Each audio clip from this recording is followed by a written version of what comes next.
All right, Mike, my name is Mike Jasner. We're going to do a video analysis. Have you ever seen yourself bowl? Very little. Okay, let's take a look from the back view first.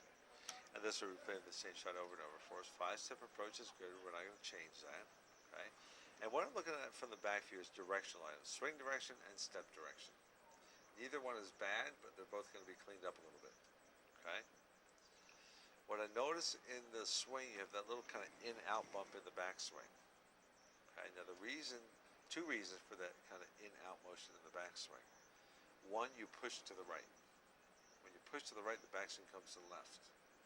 And if it stays left, it's going to hurt because you're going to hit yourself in the leg on the downswing. Okay, your body's smart enough not to do that. The other reason for that bump out in the top of the backswing is you tend to walk to the right.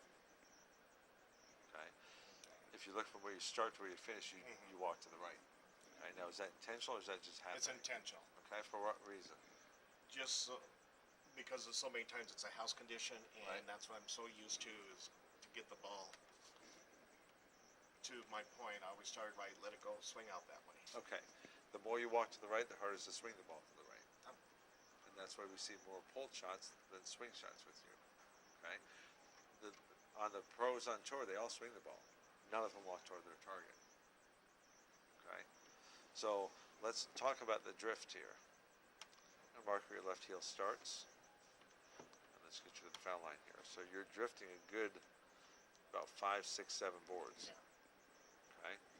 Now the body tends to be pretty smart. Your body knows where it has to end up to play a certain line. Okay. So basically, what's happening with the drift is you're setting up too far away from your target area. A general rule is whatever target you want to hit at the arrows, you want to step with that left foot on the approach, no more than 9 to 12 boards left of that target. Okay. Like today, you were hitting right around the 10 board at the arrows. Okay. You're sliding. Let's see here. Where's my dots? Sliding right about 19. That's about 9 boards, and you were going pretty straight down the lane today. Okay. But you set up left to 25 to slide at 19. I can go straight. Okay. I used to be able to. Okay. Good. Because that's important. Again, the more you walk to the right, the harder it is to swing the ball to the right. Because let's say the lanes dry out. Well, you keep walking back to the same driveway you're just trying to stay away from. Okay? And very commonly, if we get into the swing here, see the swing is in here, and then it bumps out there. It's an in out. Yep. When that in-out motion, it's very difficult to swing the ball to the right. When the pros want to swing the ball, they actually want an out-in motion in the backswing. I don't know of anyone on tour that has an in-out. That's what makes it hard to swing the ball. But very commonly, the ball gets into position before your foot, so you kind of slide into your swing. Notice the ball got out into position before the foot got there. Oh, And okay. then you slide into it. It almost comes to a little V pattern. Well, if all of a sudden you walk completely straight, the V pattern is kind of setting muscle memory. You're going to end up pulling a lot of shots again. Okay? So kind of a good way to cut down that drift is a couple boards at a time. But again, you want to set no more than about 11 to 12 boards left of target with that left foot. And that's if you're really swinging the ball. 9 or 10 boards if you're going straight down the boards. Okay? Let's look at step direction here. First step should go pretty straight, which it does. Second step should come in a little bit. And it comes in a little bit. Usually it will come in a little bit more. But at the same time, the step's coming in, the push rate's going out. So the body's going one way, push rate's going the other way. Okay? The rest of the steps. It's step 4 that really kind of goes to the right. And then a little bit more crossover at the end. So you kind of have a gradual motion, but again, not much of an issue for you because you're doing that intentionally. Okay? If we watch someone like Chris Barnes, who swings the ball more than you do, and we watch his footwork, he doesn't walk to the right, he walks nice and straight.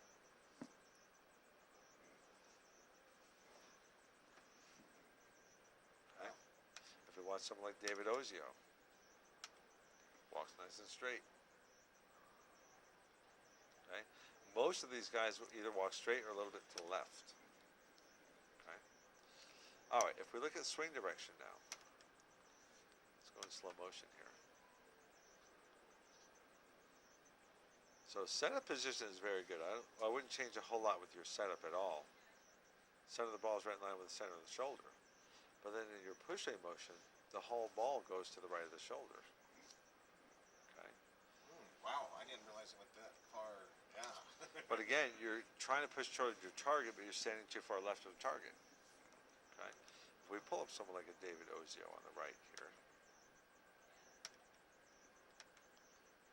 and I get him to that push away motion, right here the ball's about the same height.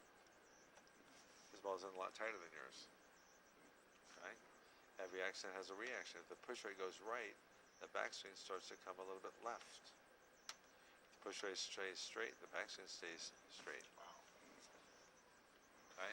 So his swing doesn't bump out, it stays in. Your swing will then bump out, partly because of the drift, but partly because of the push rate direction. Okay?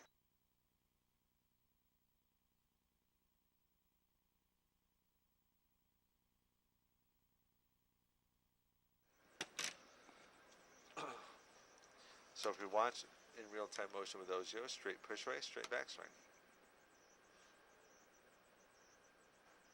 Okay. If you watch with you, push rate goes a little bit to the right, backswing goes a little bit left. Every action has a reaction. Okay.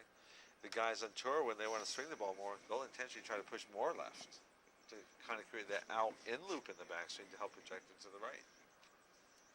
Okay. So, something easy to work on. You can do this at home with a mirror, have a mirror to the front edge, just take 2 steps and stop.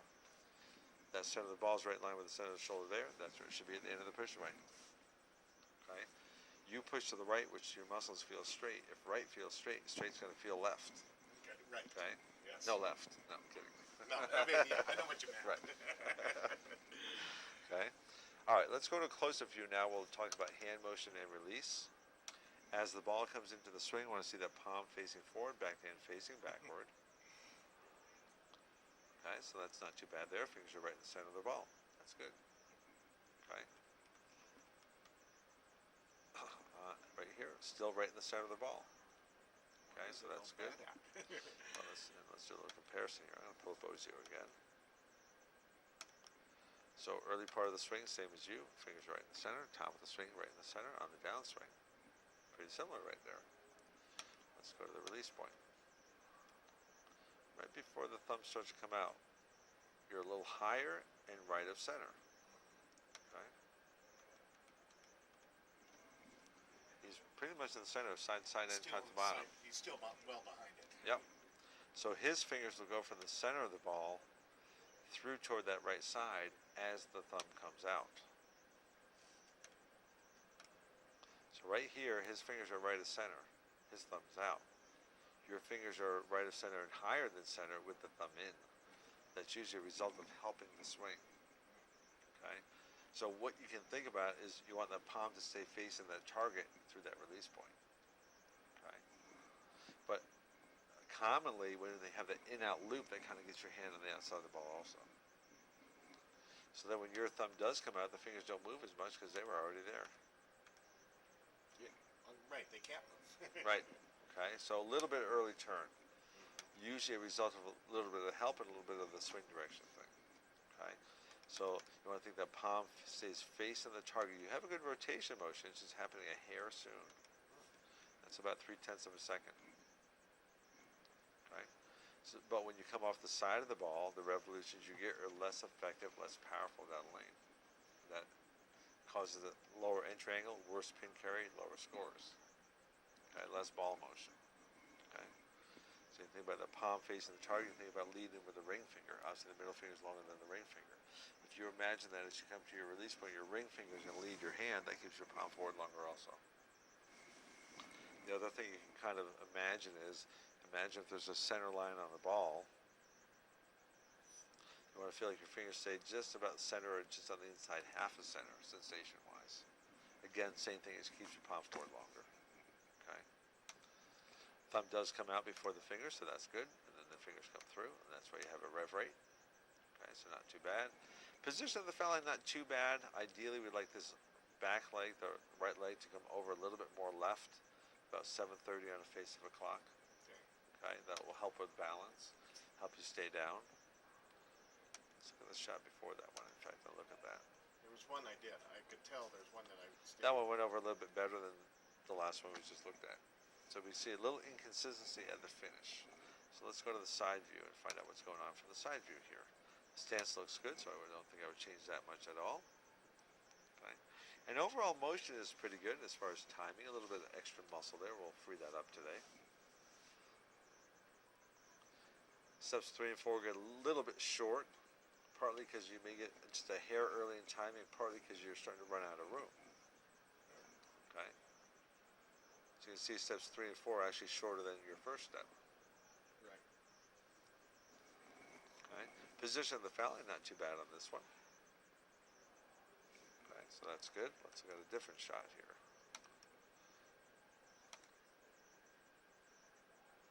So overall motion, really pretty close on timing, I think. Okay. So let's compare it on timing. With the 5-step approach, I hold the ball steady through step 1. A little motion there. Look at the gap between your elbow and the back of your shirt here.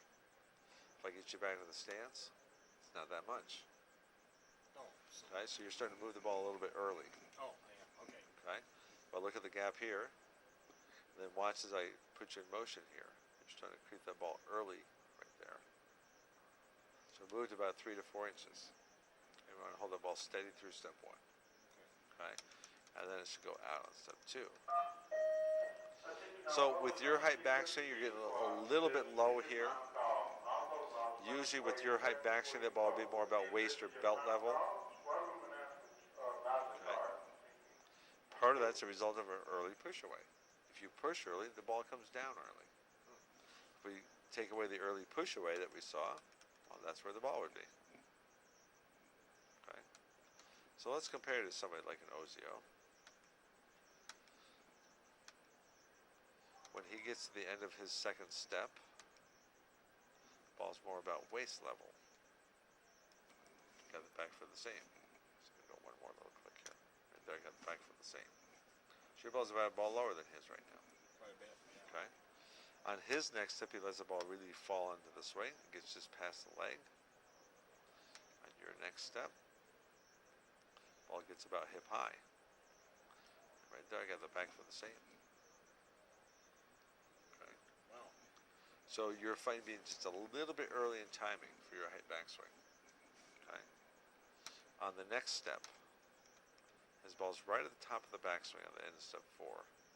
Now, when you get a little bit early, there's 2 ways for your body to catch up. You either want a conscious choice. One way is quick, short steps. So if you feel quick feet, that's usually a reaction of the body to an early swing. The other option would be use extra muscle. Muscle tends to slow your swing down. Let's see here. Let's get him back to the end of step 4. Ball goes up, but right there it comes down that little bit on that step also. And look at the size of the step difference. Right? So you're fighting to be a little bit early right there. Right? At the finish, we want that foot to stop as the ball gets to it. So right here, the foot's done moving. Ball comes through. Great body position there. Let's see with you here. Foot should stop right as the ball passes it. Moved a little bit. Pretty close. So I see you fighting being just a hair early on a lot of these steps. The most common result of early timing at the release point is you're going to miss in. It's hard to project the ball to the right. Most of my misses are Yep. left. So a few factors with the misses left. 1, you're fighting being early. 2, the push rate direction causes that in-out loop in the backswing. And 3, you're walking toward the target that makes it harder to swing the ball. So 3 little factors adding up to too many pull shots. Okay? So nothing real major, but in combination, it's caused you to throw 3 to 4 bad shots a game. Okay? And that's too many. Okay? So what we're going to do here from the side view, we'll work on that time a little bit. Pretty easy to work on, actually. You're going to feel like the arm just stays at your side through step 1. And I think that should take care of the timing thing.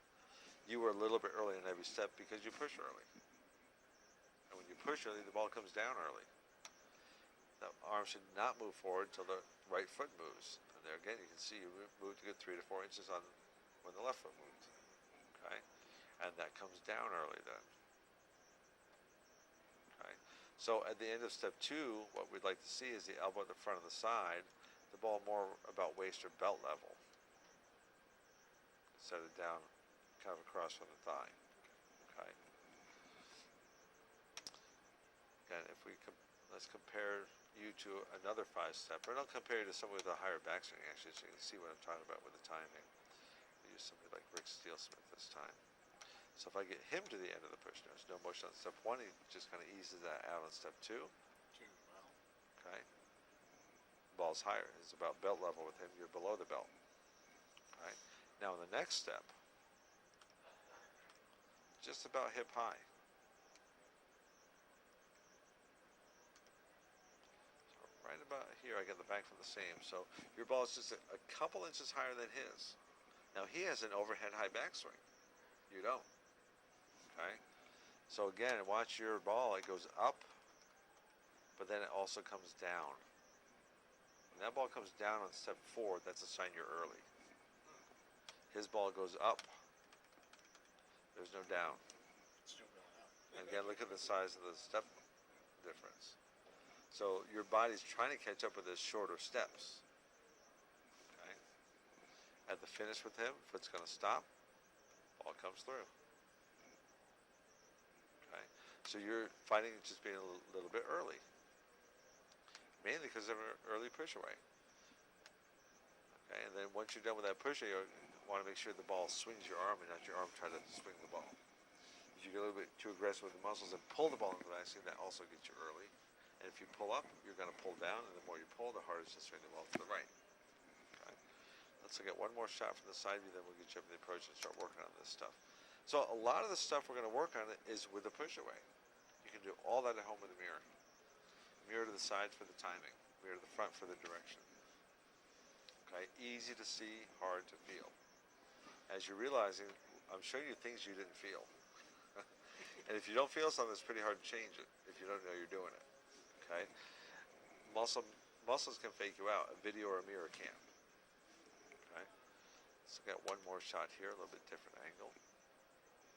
So really close on a lot of things here. Position of the foul line, not too bad. Okay, this shot here, it looks like you would have been right about to fall off balance at the end of the clip here. Okay? I'm really not worried about your balance of the foul line. I think that's a result. To be honest, I'm not that worried about the release motion. I think that's a result of helping with the swing. Whenever you're a little out of time, you have to help to catch up. The more muscle, the more inconsistencies. Okay. I think that footwork will get a little bit more fluid. If you watch step 3, it's almost like a little flat-footed step. Okay, instead of a heel toe.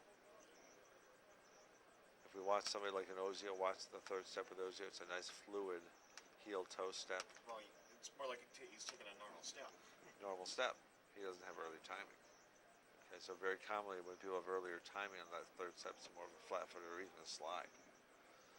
Okay. So just nice effortless motion. What we're seeing here, he's one of the best examples of using the weight of the ball in gravity instead of using muscle. Okay, so he's letting the ball really free swing around there. All right, everything makes sense? Yes. Good. Let's stop the disc here.